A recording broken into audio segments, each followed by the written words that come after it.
What's up, YouTube family? How are you guys doing? Oh my goodness. Where do I begin? I don't even know what day it is. Is it Thursday? Friday? I don't know. The past 30 days, the past 30 days have been nothing but madness and chaos for me and my husband. Oh my goodness. I'm going to kind of go into a little bit of that in this video. So, oh my god, my head's already hurting. Oh my gosh. I just got home from work. Yes, I said work. um, this is, I started, what's the word? I started back at my old job at McDonald's as a cashier. It is, it's my fourth time being back there. My boss is like, no more. This is it. I'm like, yes, ma'am. So, oh man. But, um, man, I really should have took notes. I didn't take notes. I don't know. My brain is like, so where should I begin? Oh, let me take this off, man. I guess I could have gotten like back in my normal people clothes, but I got, like I said, I just got home from work and I was like, it's been about 2 weeks since I made my last YouTube video and I wanted to get one out now. So that's what I'm doing before we lose our internet. Oh my gosh. So,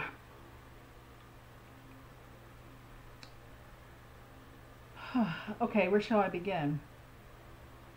About 3 weeks ago, my husband he had been working for 3 years at this warehouse as a operation lead specialist, something or other. I don't remember. And he actually liked what he did there. He really did. And he would still be there today if it wasn't for a certain person who works there. So about a year ago, he gets a new warehouse worker boss lady. And at first things are cool between him and her, you know. And then she hires on her best friend or something like that, and that's when all hell has broken loose. And things changed, and not for the good. Um, she was constantly accusing my husband of lying, um, stealing from the company, gossiping about her behind her back, um, telling temporary workers that they need to get out of that company because she's going to make their life a living hell. And all this lying and bullshit, right? And she has been known. Other people have been leaving this company. I mean, good hard workers because of her. And she's been known to take you aside. No, not even take you aside. Come out into the warehouse because she works in the office. She'll come out into the warehouse, and if something isn't right, she will yell and curse at you in front of everybody. That's bad management. I know that. You don't do that. You pull that person aside and talk to them like a normal human being, you know, not like a piece of crap. Um, well, the and this has been going on. This has been going on almost like a daily thing for my husband. I'm surprised he's lasted this long with her. And a couple 3 weeks ago was it. That was it. There was something. He was on a machine or something, and it kept malfunctioning, and that wasn't his fault. So, um, this boss lady comes out there, and she's like, "Hey, Robert, why haven't you gotten this done yet?" And she's like, or he was like, "Oh, because this machine keeps malfunctioning, and I'm trying to get it to work, and it's not working." And she was just like, "Well, you know, this person over here just started 2 days ago, and she's already gotten 3 times much as work done as you have." And he was like, "I can't help that the machine is not working, you know." And she just laid in on him and started yelling and cursing at him in front of everybody. Hold on. I'm sorry about that. There was a knock at my door, and I had to go take care of something, and I'm really embarrassed.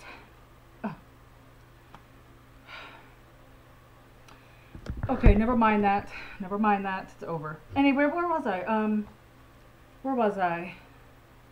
Oh, yeah. So 3 weeks ago, like that was the final straw. My husband's all like, he was like, she was getting into him on on hold on, I'm looking at something. Okay.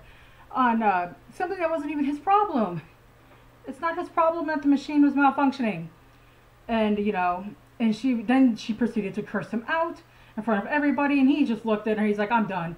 So he walks into the main office, and he goes to the head honcho there, the main manager, goes into his office and slams the door, and he's like, either she goes or I go, because I can't do this anymore. And he's like, the guy was like, he's like, look, I'm on her side.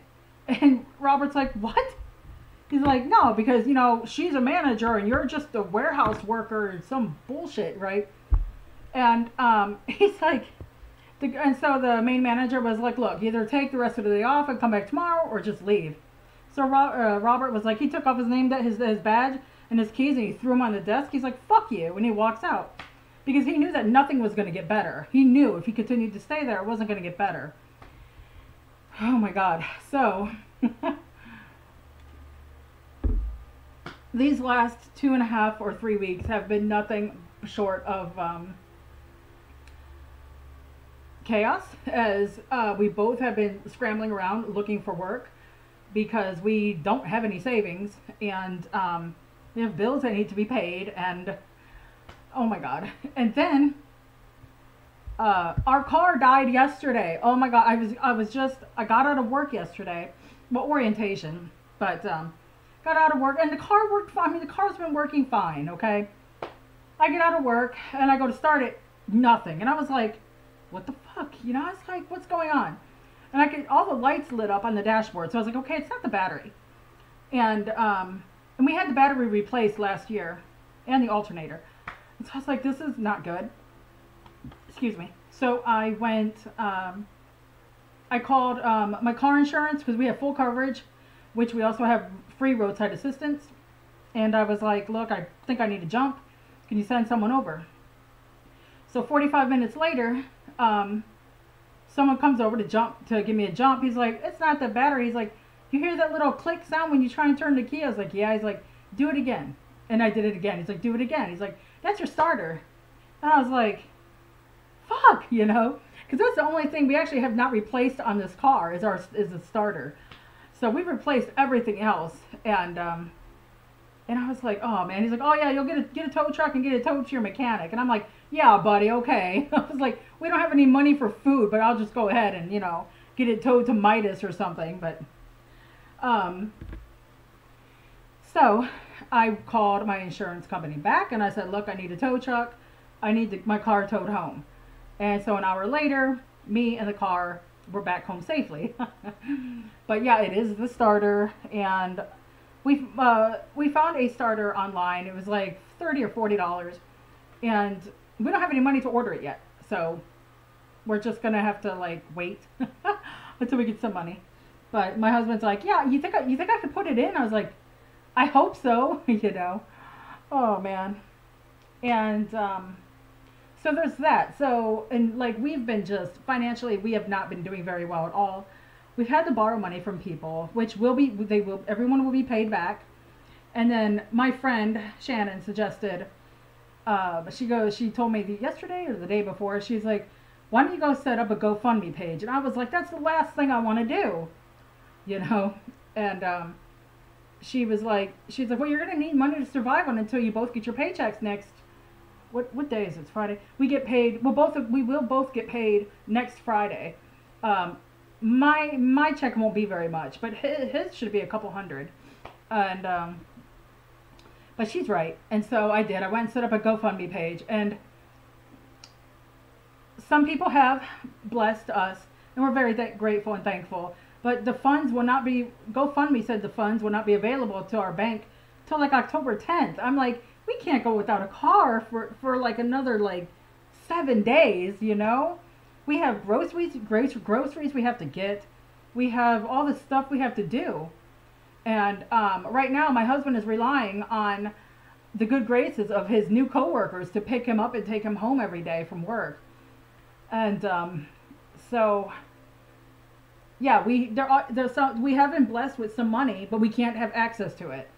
It's like, oh my gosh, oh my goodness. But Our internet might be turned off soon. I have tried and tried and tried and tried calling Spectrum. You can't talk to someone. There's no humans there. There aren't. It's a constant recording. They're like, if you need help, go to spectrum.com and blah blah blah blah blah. And it's like, I don't need that. I need to talk to someone.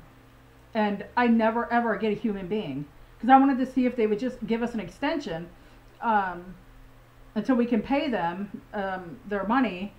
But I don't know. I don't know how long I'm going to have internet for. And okay, hold on.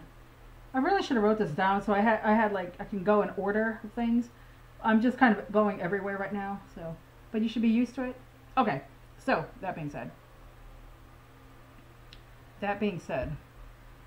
my husband, after he quit his job, he didn't just like go sit at home and feel sorry for himself. No, from that day forward, he went to like 5 or 6 different temp agencies and put his applications in. He's done background checks, he's done drug tests, and he's also applied online to various jobs.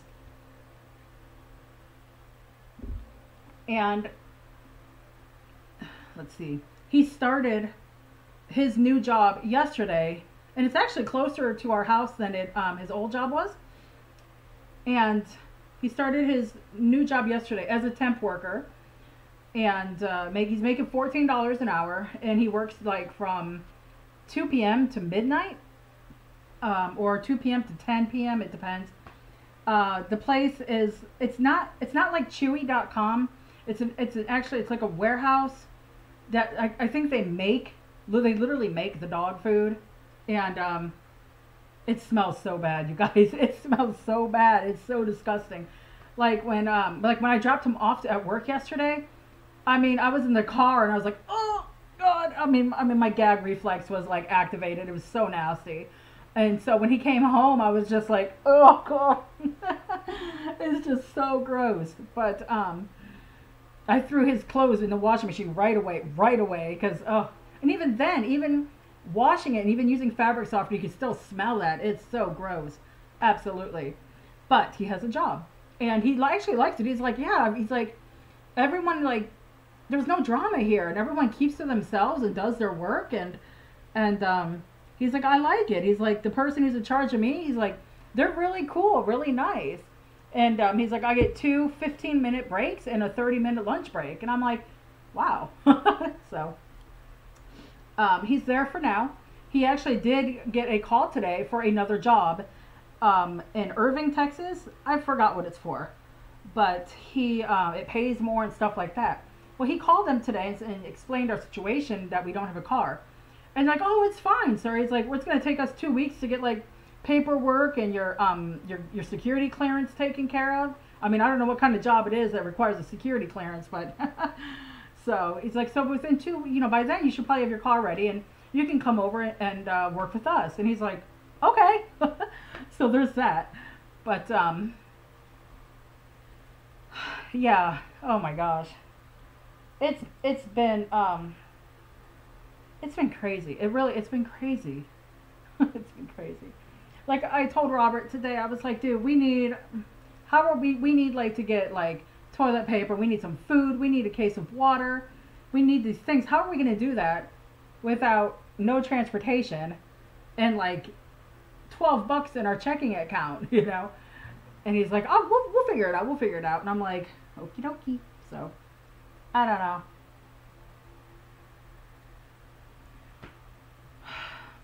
All right. So anyway, back to my story at McDonald's.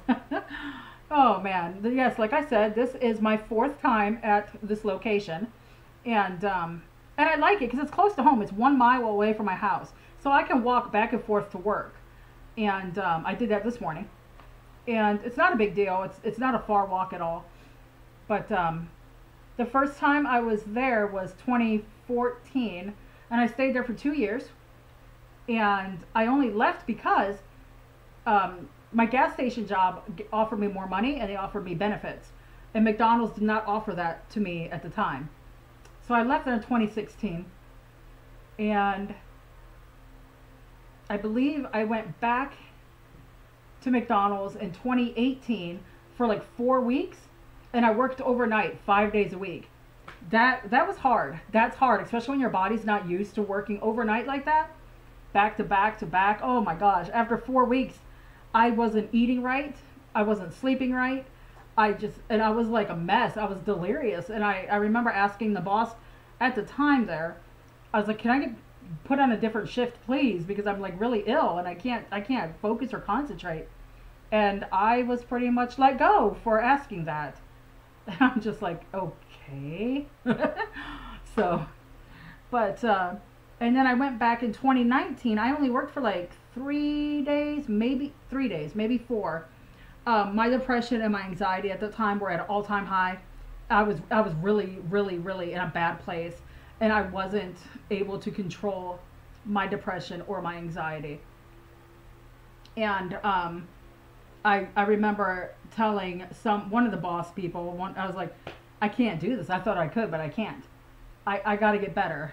So she's like, okay. And then fast forward to now, I put an application in like September 23rd, and then I had an interview on the 29th with my old boss from the beginning. And then I had my orientation yesterday, and today today was training videos, and she told me to, and I got paid. I'm getting paid for these days. She told me to come back Monday from 8 a.m. to 4. I'll finish my training videos because her tablet died and she couldn't find the charger for it, so I couldn't finish my videos. And then I'll be put to work and I will be trained, she said. She's like, I know you know how to do things around here. She's like, but things have changed. And I'm like, no, I see that. And I do see that. And I was like, I want to be trained. Train me, someone could train me. Like I said, I am a cashier and working with the customers. So, yeah. Oh my gosh, guys. So, I mean, there's some good news in the midst of all this chaos. And the weird thing is like, I'm eerily calm about everything. I'm not, I mean, like, just everything that's going on. Like, when my car died yesterday, I was just like, I really don't need this. But I was calm about it, and I took the appropriate steps to get it taken care of. At least get towed back to the house. So, but, it's going to get better. It's going to get better. I know it's going to get better. So, all right, you guys, I'm going to get out of this uniform and I'm going to get into a concert t-shirt and pair of pants. I know I keep looking to the side because I keep seeing the shadows of like the birds outside. It's on my tile. Oh, anyway, I'm going to just go ahead and get comfortable, and I will talk to you all again whenever that will be. For all you new subscribers, thank you. I noticed YouTube sent me a little thingamajig today, like, you're up to 80 subscribers. And I'm like, really? That's cool. Oh, man. I'm not really, I mean, I don't make these YouTube videos for subscribers. I mean, if you subscribe, that's awesome. I appreciate you. I really do. I just make these videos to make them and to share, things like mental health and just maybe little pieces of my life and concerts, but there hasn't been any concerts in 2020, so I can't share those with you. Hopefully they will resume next year. Okay, I've rambled on long enough. This is almost 20 minutes. I will wrap this up, and I will say I love each and every one of you. I hope you all are doing good, and I will catch you in the next video. Bye, you guys.